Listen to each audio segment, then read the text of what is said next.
नमस्कार दोस्तों, स्वागत है आपका हमारे चैनल पर फिर से एक बार नई कहानी के साथ। तो चलिए बिना समय गंवाए कहानी को शुरू करते हैं। बेटा, तुझे 9 महीने मैंने अपने कोख में रखा, क्या इसी दिन के लिए कि ये तेरी पत्नी मुझे ये सब सुनाए?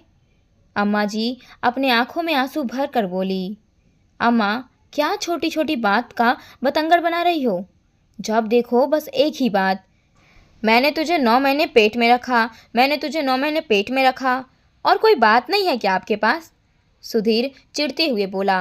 हाँ बेटा, अब तो तुझे ये सब बुरी ही लगेगी ना।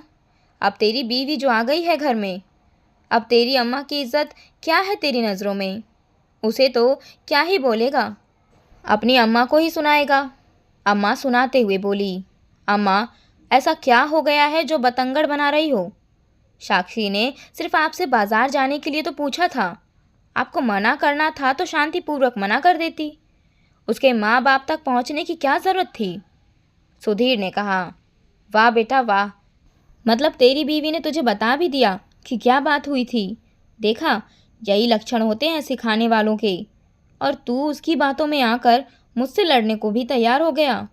बहुत अच्छे से दूध का कर्ज चुका रहा है बेटा, इसीलिए 9 महीने तुझे पेट में रख कर दुख सहे थे मैंने, ताकि तू बड़ा होकर मुझे ये सब बातें सुनाए। अम्मा फिर अपना राग अलापने लगी। आखिर अम्मा के शुरू होते ही सुधीर ने अपने कान पकड़ लिए। अम्मा, माफ़ करो मुझे, गलती हो गई मुझसे, जो मैं तुम्हें समझाने आ गया। और उठकर वहाँ से अपने कमरे में चला गया। हाँ, अब तो अम्मा का कोई मोल ही नहीं है।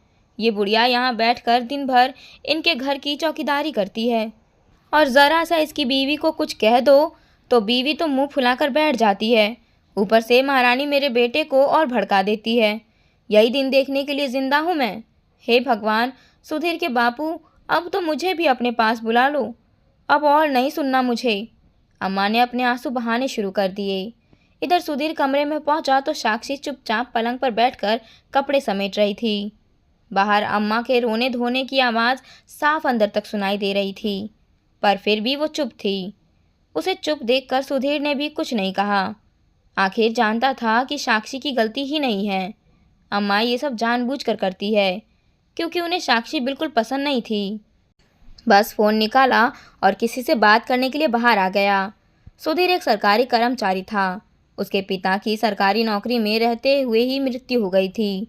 उनकी जगह पर सुधीर की नौकरी लग गई थी, और उसने सब कुछ अच्छे से संभाल लिया था। उसके घर में उसकी अम्मा और छोटी बहन मधु ही थी। पिता की मृत्यु के 1 साल बाद मधु की शादी बहुत ही अच्छे तरीके से की थी। उसके बाद अम्मा जी सुधीर के लिए लड़की ढूंढ ही रही थी, क्योंकि सुधीर अब सरकारी नौकरी में था। तो अम्मा का सपना था कि उसकी शादी ऐसी लड़की से हो जो खूब सारा दहेज लेकर घर में आए। पर सुधीर साक्षी को पसंद करता था, जो उसके साथ ही कभी कॉलेज में पढ़ती थी। हालांकि अम्मा शादी के सख्त खिलाफ थी, पर फिर भी अम्मा के लाख मना करने पर भी सुधीर साक्षी को कोर्ट मैरिज करके घर ले आया। ये देखकर अम्मा ने अच्छा खासा हंगामा भी किया। पर जब सुधीर ने साक्षी के साथ अलग घर बसाने की जब बात कह दी, तो वो अपने आप को शांत हो गई। कहीं बेटा ही घर से ना चला जाए। पर अम्मा इस बात को पचा नहीं पा रही थी, इसीलिए आए दिन घर में किसी न किसी बात को लेकर वो कलेश कर देती थी। पहले खुद साक्षी को कुछ न कुछ ऊट पटांग सुना देती, बाद में साक्षी पलट कर कहती तो उसी की बात को पकड़ लेती, और फिर सुधीर को 10 बातें सुनाती, ये सोचकर कि वह साक्षी को डांटेगा। पर जब सुधीर अम्मा को ही समझाने की कोशिश करता, तो बस एक ही राग लेकर बैठ जाती। मैंने तुझे 9 महीने पेट में रखा था, क्या इसी दिन के लिए? आज भी वैसे कोई बात नहीं थी। साक्षी को बस कुछ ज़रूरी सामान खरीदना था, इसलिए उसने बाज़ार जाने की सोची। सारा काम निपटा कर वो अम्मा के पास गई और उनसे बोली, अम्मा जी, मैंने घर का सारा काम कर दिया है। अब मैं थोड़ी देर के लिए बाज़ार जाकर आ जाऊं? मुझे कुछ ज़रूरी सामान खरीदना है। यह सुनकर अम्मा ने उसकी तरफ ऐसे घूर कर देखा जैसे उसने अम्मा की किडनी मांग ली हो। क्यों, बहुत मुफ्त का पैसा आ गया क्या घर में, जो उड़ाने के लिए बाज़ार जा रही है? मेरे पास तो पैसे नहीं है तुझे देने के लिए। अम्मा जी, पैसा उड़ाने नहीं जा रही हूँ, ज़रूरी सामान खरीदने जा रही हूँ। इतने पैसे हैं मेरे पास, वो तो मेरे बेटे की कमाई के पैसे हैं, उन्हीं को तो उड़ाने जा रही है।